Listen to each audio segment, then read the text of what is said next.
Hello everyone, I'm Dead Knight and this is In It to Win It.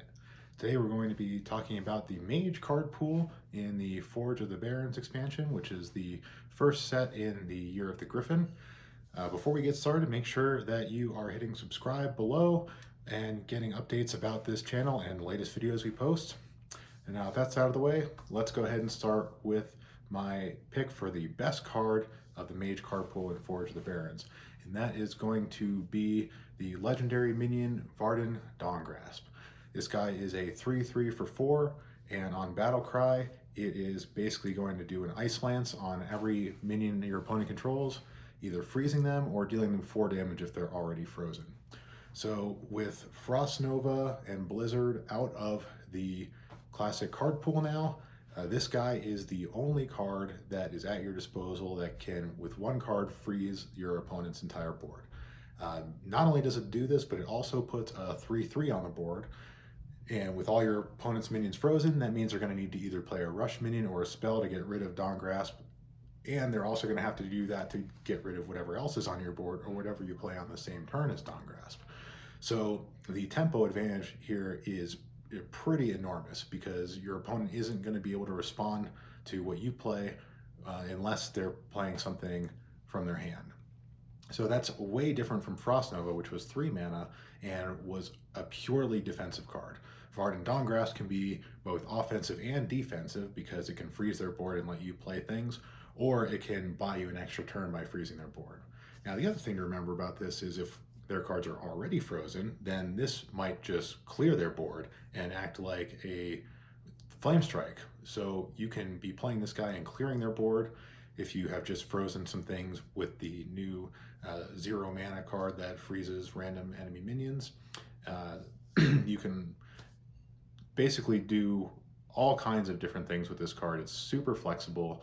It's hard to think of a deck where this isn't going to help you in some way.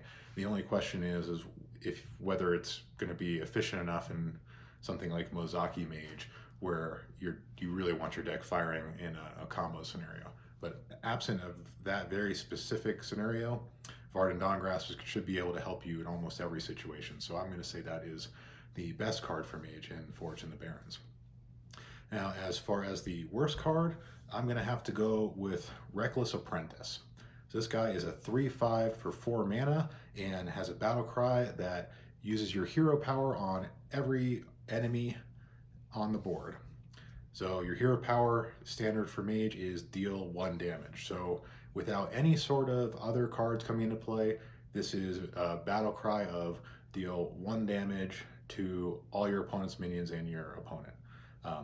As at a 3/5 for 4, that's pretty bad. It's understated.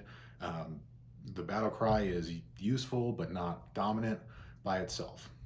Okay, so now what about if we take this with the hero power synergies that we're getting in Mage for this set? So the other card is Wildfire, which is a 2 mana spell that makes your hero power do 1 additional damage. So if you have already cast Wildfire, or if you've cast 2 Wildfires, then yes, Reckless Apprentice is a complete monster, dealing 3 damage to everything your opponent has. And then that, of course, would set you up for Madresh Fire-Eye, which at 10 mana is going to deal 10 damage to everything your opponent has and their face. So all 3 of these things together, yes, potentially good. But here's the thing. If you've already cast Wildfire once or twice, you don't need Reckless Apprentice to be cast in order to get up to 10 hero power damage to trigger Madresh Fire-Eye. Madresh Fire-Eye will probably already be triggered based on you just using your hero power normally. So why would you play a card that conditionally clears out your opponent's board when you have other options that can unconditionally clear out your opponent's board? So is this guy going to see some play in hero power based decks? Probably yes, but I think it is the weakest card of the batch, and you aren't really going to need it in order to trigger Madresh Fire-Eye, although obviously it's going to help. But I don't see it really making a huge impact the way that some of the other cards in this set might. So that's going to bring us to what I think is the most interesting and exciting card for Mage, which is Refreshing Springwater. So this is a common spell. It costs 4 mana, and you draw 2 cards, and every time you draw a spell with it, you are going to refresh 2 of your mana crystals. So if you draw 2 spells, then you're drawing 2 cards for 0 mana. Anytime you have a 0 mana card draw, that is excellent and abusive in many cases, as we've seen with Rogue in the past year.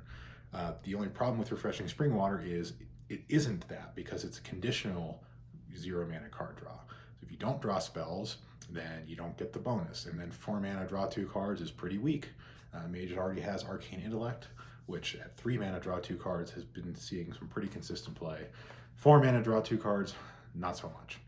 So we get into situations like we had with Fungal Fortunes or with Book of Specters, which have conditional huge upside card draws. Book of Specters was 2 mana, draw 3 cards, but you had to discard any spells that you drew. So compare these 2 cards. Book of Specters didn't get that much play. Refreshing Springwater is probably going to be an auto-include.